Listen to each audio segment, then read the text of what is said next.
Once again, the citizens of the world are spectators of war games. With the political situation in Ukraine as a pretext and with economic and energy implications the leaders of the superpowers themselves have provoked, they have pulled humanity once again into a new cycle of hostilities. All those in positions of authority and power who have brought humanity to the worst point in history now want to persuade us that they are acting in the name of justice and the protection of democracy. Which democracy? Democracy does not exist anywhere around the globe. If they truly wanted to improve the lives of the people, why haven't any of them revealed that their people have a huge wealth found in global heritage accounts that can solve all the problems that torment humanity? In reality, they are all a gang with the same bosses, and they execute a plan to divide and mislead the people.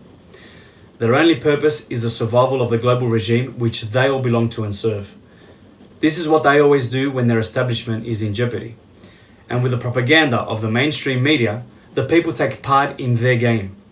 We become voluntary extras in the theatre of the absurd, and we become supporters of either one side or the other, ignoring and forgetting that we ourselves always suffer the consequences. Alexandroupoli and Suda have become targets for Russia, since the domestic puppets of the EU gave authorization for Alexandroupolis' port to become a transit center for US military equipment to Ukraine. Does this serve the interests of the Hellenes? No one asks the Greek people in their so-called democracy. Even in issues of utmost importance and national security, the political line comes pre-prepared from outside, cut and woven to suit the greater interests. Why? Because with the pretext of the fictional economic crisis, the governments of Greece illegally surrendered its sovereign rights irrevocably and unconditionally, and since then, it is governed by the lenders and the courts of the Grand Duchy of Luxembourg. Furthermore, all of the ministries of the country, such as the Ministry of Foreign Affairs, have been placed under the control of the Independent Authority of Public Revenue, ARDE, a ghost corporation without legal personality that cannot even be inspected by the country. With the many betrayals over so many years, our country is subject to foreign powers. And even though it is situated between 3 continents and purely based on its geographical position, it should be an independent and self-sufficient superpower. The need for a firm, independent and purely Hellenic government has never been greater.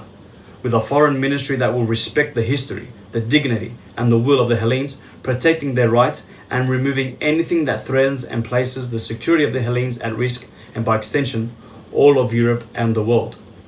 Hellas, Greece, has always led the liberation of humanity, and again, Hellas will give the example and pave the way for all the people to follow and cast out the tyrannical thrall of the elite. The political body, Ellinon Syneleysis, is here for the accomplishment of the coveted unity of the people, with clear positions and solutions for the establishment of true democracy, where the citizens will have a say in all political decisions that will define their future.